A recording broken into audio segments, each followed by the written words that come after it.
দুর্নীতিবাজ আমলা, দুর্নীতিবাজ অন্যান্য যে সেক্টরগুলো আছে তারা সবচেয়ে বেশি ভয় পায় ওই শক্তিটাকে। এই কারণে তারা সামনে নারী বিদ্বেষী সাইনবোর্ডটা নিয়ে আসছে, ওগুলাকে আড়াল করে। ৭১-কে অস্বীকার করে আপনি বাংলাদেশকে যেমন পাবেন না, আবার ২৪-কে অস্বীকার করে আপনি কিন্তু সেই স্বৈরাচার মুক্তির সনদটি পাবেন না।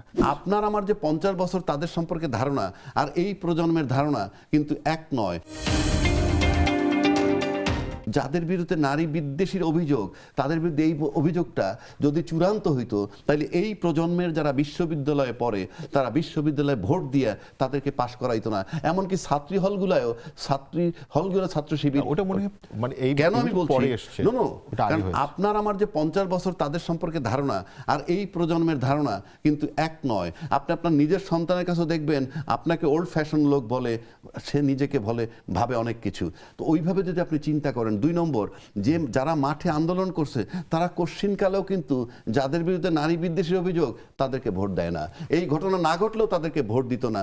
এখানে যদি ৫-৬ হাজার বোরকা পরা মহিলা নাইমা বলতো আমরা তো এই জামাত করতাম এবং নারী বিদ্বেষী তারা জানতাম না, এবার জেনেছি আর ভোট দিব না, যারা নেমেছে তারা কোশ্চিনকালেও দিবে না। আলোচনার উপরে এখন আসেন, শেষ করে দিচ্ছি।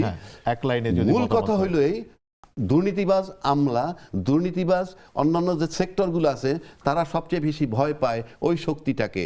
এই কারণে তারা সামনে নারী বিদ্বেষী সাইনবোর্ডটা নিয়ে আসছে, ওগুলাকে আড়াল করে। উৎসব এবং শঙ্কা নির্বাচনকে কেন্দ্র করে এক লাইনে উৎসব এবং শঙ্কা হলো এই যে যারা বিজয়ী হবে তারা যদি এটাকে মেনে নেয় তাইলে হবে এটা, মানে যারা পরাজিত হবে তারা যদি নির্বাচনটাকে মেনে নেয় তাহলে নির্বাচন হবে উৎসব মুখর।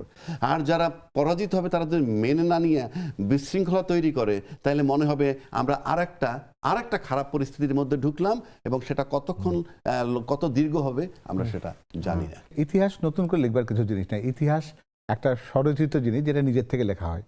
ইতিহাসকে কেউ নিজের থেকে লিখতে পারে না, লিখবার উচিত না। ৭১-কে অস্বীকার করে আপনি বাংলাদেশকে যেমন পাবেন না, আবার ২৪-কে অস্বীকার করে আপনি কিন্তু সেই স্বৈরাচার মুক্তির সনদটি পাবেন না। এই দুই যুদ্ধে কিন্তু বিপক্ষের শক্তি ছিল আর পক্ষের শক্তি ছিল। আমরা মনে করি যে বাংলাদেশ জাতীয়তাবাদী দল দুই যুদ্ধে কিন্তু পক্ষের শক্তি। আর এই দুই যুদ্ধে এক পক্ষের জন্য একটু কালিমা রয়েছে, আরেক যুদ্ধে আরেকজন মনে করছেন যে আরেকজনের কালিমা রয়েছে। তো ফলে যারা সত্যিকার অর্থে কালিমা মুক্ত অবস্থান থেকে যারা ৭১ এবং ২৪-কে দেখে, আমি মনে করি যুবকের সমর্থন তাদের পক্ষে থাকবে। এবং সত্যিকার অর্থে আগামী নির্বাচন যেটি আছে সেটি দায়িত্ববোধের একটা পরিপূর্ণ আবহে একটা উৎসব মুখর নির্বাচন হবে। নির্বাচনের ফলাফলটা যাই হোক আপনারা সেটা, আমি সেটাই মনে করি, এবং আমরা এটা মনে করি যে নির্বাচনের ফলাফল এই মুহূর্তে মানুষের কাছে জানা হয়ে গেছে। মানুষ মোটামুটি তাদের মনস্থির করেছে, কয়েক ঘন্টা মাত্র বাকি আছে। আমরা যেটুকু বুঝি যে এই নির্বাচনটি সত্যিকার অর্থে তারুণ্যকে যারা সত্যিকার অর্থে প্রতিনিধিত্ব করছে, নারীদেরকে যারা সত্যিকার অর্থে মূল্যায়ন করতে চায়, যারা সত্যিকার অর্থে বাংলাদেশকে আগামী দিনে ভবিষ্যতের জন্য একটা সত্যিকার দিক নির্দেশনা দিতে পারে, তাদের জন্য এই নির্বাচনী মাঠটা তৈরি হয়ে আছে।